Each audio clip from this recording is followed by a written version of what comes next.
Yes, let us see the next lecture on the types of relation, that is the syllabus of class 12.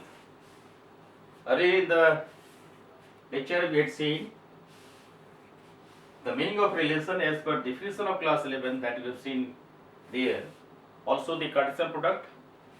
तो चलिए हम लोग देखते हैं कि ये रिलेशन क्या है, कितने टाइप्स इसके हैं। पहला देखा जाए एम्प्टी रिलेशन। एम्प्टी रिलेशन का मतलब होता है कि इसमें कुछ है ही नहीं। आपने एम्प्टी सेट के बारे में पढ़ा है, उसी तरह से हमको रिलेशन एस्टेब्लिश करना है कि कुछ है ही नहीं, लेकिन एक कह देना है कुछ है ही नहीं, ये डिफिनेशन नहीं हुआ। आपको प्रॉपर तरीके से डिफाइन करने होंगे, तो डिफाइन इस तरह से कर लेते हैं। मान लीजिए हमारे पास सेट ये है, so relation R in a set A is an empty relation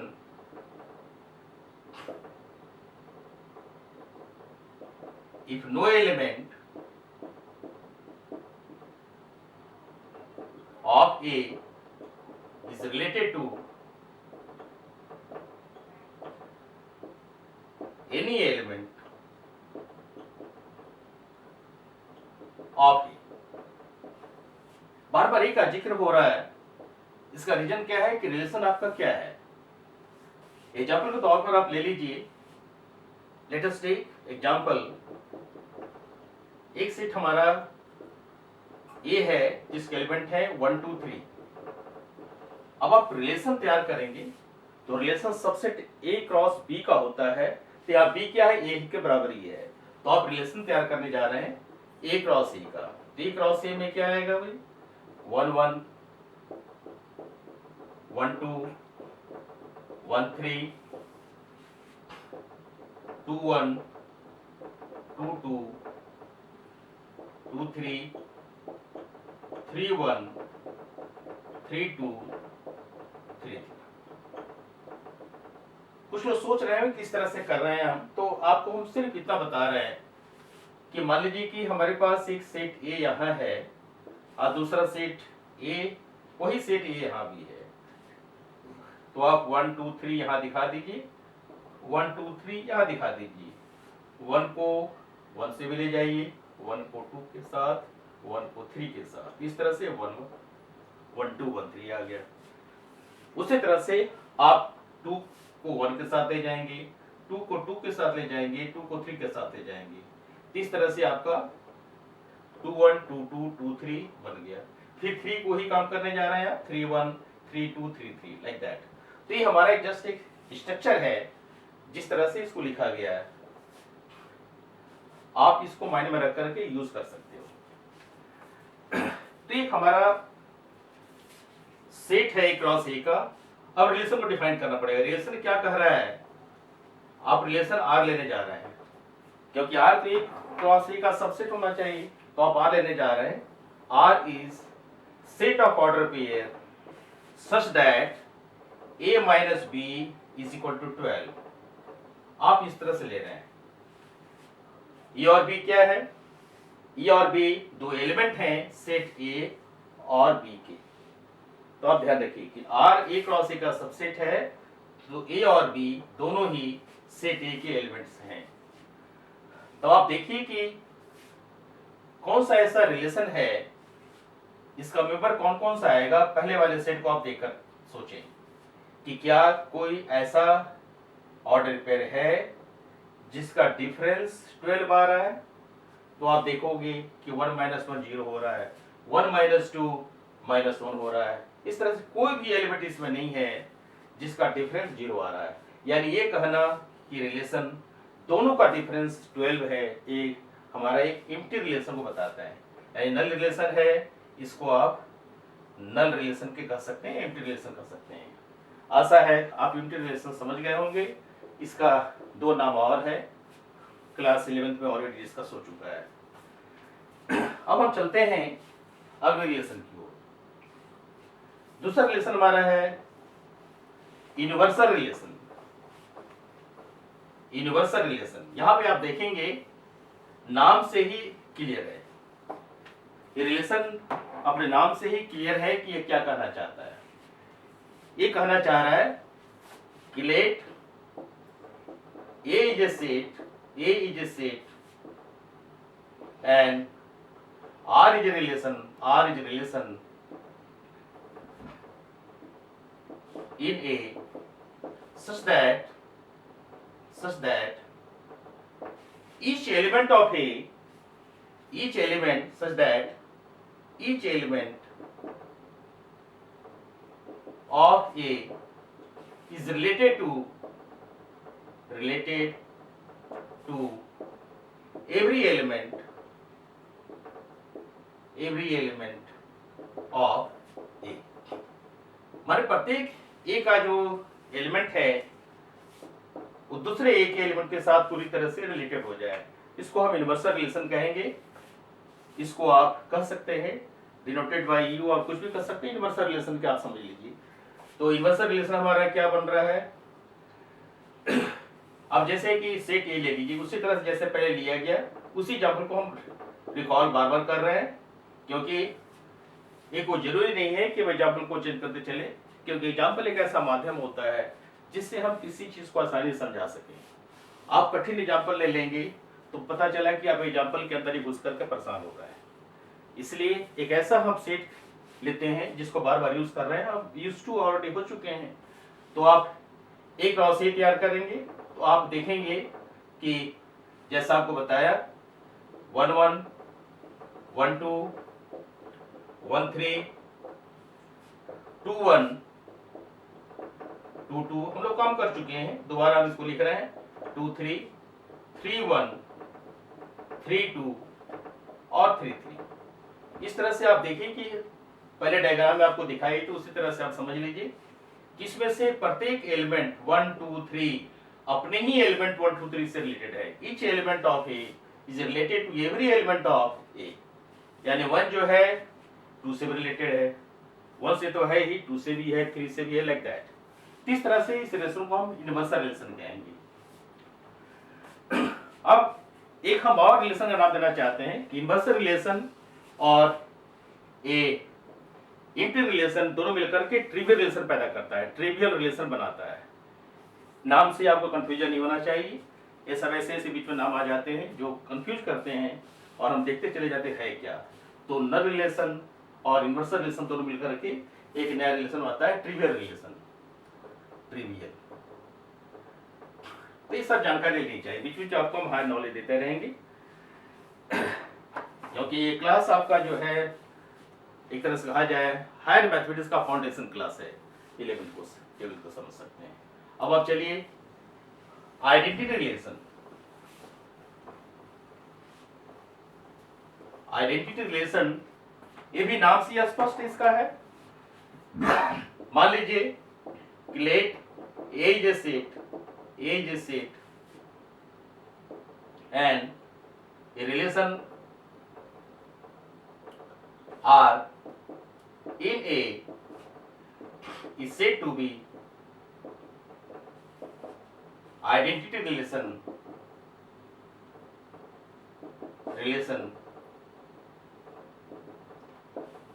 if each element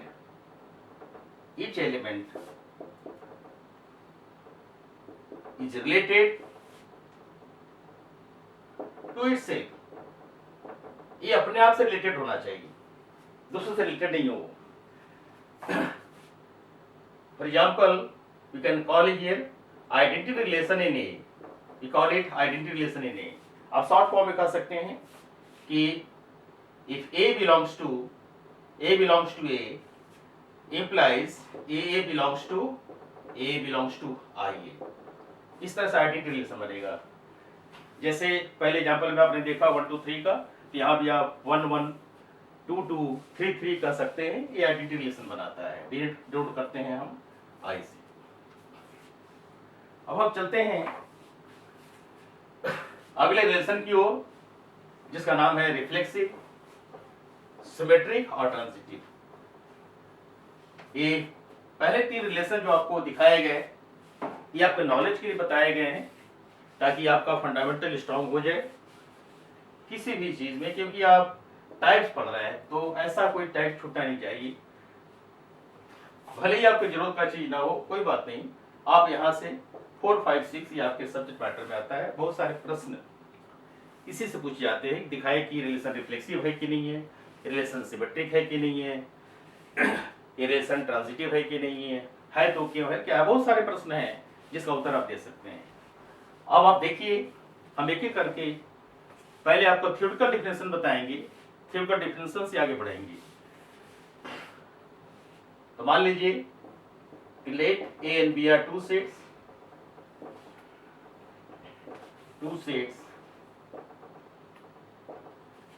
then a relation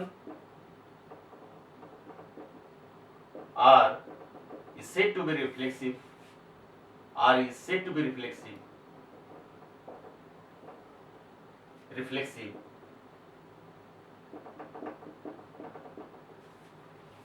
If अब आपको शॉर्ट फॉर्म में डायरेक्ट डिस्कस करना चाह रहे हैं। For all A belongs to A, for all A belongs to A, we have A related to A. हम यहाँ पर सेट B ले लिए हैं, चिंता नहीं करना है, हम इसको A से भी कर सकते हैं। इसे डिफरेंस के दौरान नॉर्मली हम एक सेट की कल्पना करते हैं और बताते हैं कि रिलेशन इन सेट ए, तो यहाँ B को आप A समझ करके काम कर सकते हैं। यानी ए कोई ऐसा एलिमेंट है जो ए का मेंबर है, तो ए अपने आप रिलेटेड होगा, यानी यहाँ बी हमारा ए की बराबर ही है। यानी इस तरह से कहते हैं let A be a set, then relation R is said to be reflexive for all A belongs to A, we have like that. So यहाँ पर बी क्या है कि जस्ट एक हिडन पार्ट का रोल अदा करता है। इस तरह से आप दिखा सकते हो ए रिलेटेड टू ए रिफ्लेक्सिव हुआ। अब हम डायरेक्ट चलते हैं सिमेट्रिक की ओर, सिमेट्रिक रिलेशन में। तो आप देखेंगे, मान लीजिए कि ए बी बिलोंग्स टू ए है, ए और बी दो एलिमेंट है जो ए का मेंबर है, तो आप कह सकते हो let A B belongs to A such that A related to B, this implies B related to A. A जब बी से रिलेटेड है तो बी ए से भी रिलेटेड होगा। इस तरह से आप ध्यान रखिएगा सिमेट्री के बारे में। तीसरा रिलेशन हमारा है ट्रांजिटिव। ट्रांजिटिव में ये कहा जाता है A B C belongs to A. मान लीजिए ए बी सी तीन एलिमेंट है जो ए का मेंबर है, इस तरह से है such that A related to B and comma B related to C, this implies then only we can have a related to C। इस पर हम विचार करते हैं। जैसे आप देखिए,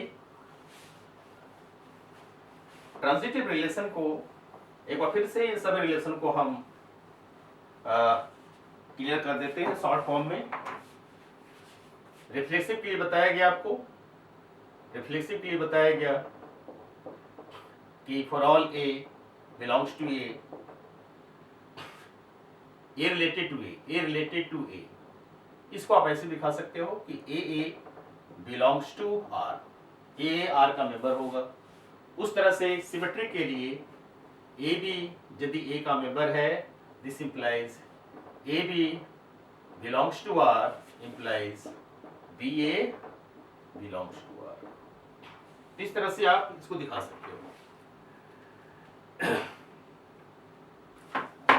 अब आप सिमेट्रिक में, ट्रांजिटिव में आपने देखा A B C belongs to A, then such that A B belongs to R, B C comma B C, और एंड कहीं ज्यादा अच्छा होगा,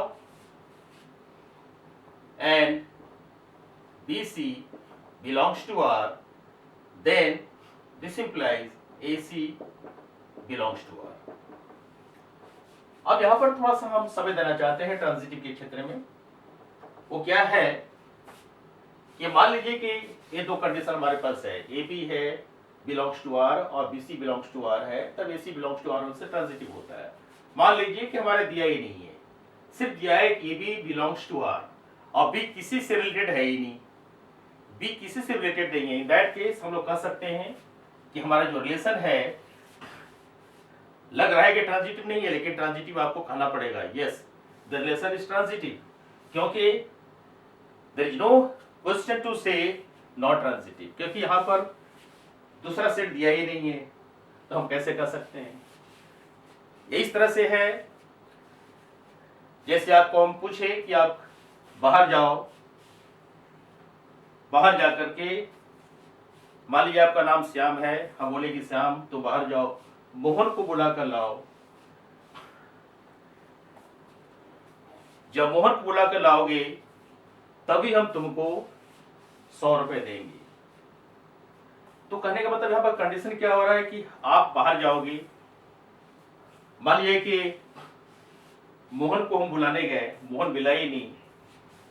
अब यहां पर एक प्रश्न है कि आप बाहर जाओ, आप मोहन को बुला कर लाओ, तब आपको 100 रुपए देंगे। तो यहां पर क्या कंडीशन है कि आपको जाना है, मोहन को ढूंढना ही है, तभी 100 रुपए मिलेंगे। अब यहां पर है, इसको चेंज करते हैं, यहां पर 100 रुपए मिलना ही नहीं मिलेगा, क्योंकि आपने ही काम किए, मोहन को बुला कर नहीं लाए। अब इसी प्रश्न को हम सोचेंगे क्या कि आप बाहर जाओ और कुछ काम करो, कुछ काम करके ऐसा काम करना है, किसी से अप्रोच करना है, और उसके बाद हम आपको पैसे दे भी सकते हैं और नहीं भी दे सकते हैं। इस तरह से वो आदमी जाएगा और उसके बाद आएगा, फिर उसके बाद हमारे पास कहेगा कि हाँ पैसे दीजिए। तो यहाँ पर एक कंट्राडिक्शन रिजल्ट आ रहा है कि हम दे भी सकते नहीं भी दे सकते हैं। तो इस तरह का नहीं है। तो हमारा मतलब समझ गए, वो रिस्ट्रिक्टेड कंडीशंस है, यहाँ रिस्ट्रिक्टेड कंडीशंस नहीं है। यहाँ रिस्ट्रिक्टेड कंडीशन नहीं है, क्यों नहीं है? क्योंकि यहाँ रिस्ट्रिक्शन है, लेकिन रिस्ट्रिक्शन क्या है? ऐड कहा गया कि बीसी होना चाहिए, यानी यदि ए बी आर का मेंबर है और बीसी भी आर का मेंबर है, तभी एसी आर का मेंबर होगा। लेकिन यदि बीसी प्रेजेंट नहीं है, एब्सेंट है, तो ऐसे केस में भी ट्रांजिटिव रिलेशन कहा जाएगा। तो इसको आप ध्यान रखिएगा। पहले एग्जाम्पल हम ऐसा ही आपको बताए थे ताकि लॉजिकल फैक्ट आपको माइंड में बैठ जाए। हमेशा तर्क के आधार पर ही आंसर देते रहेंगे।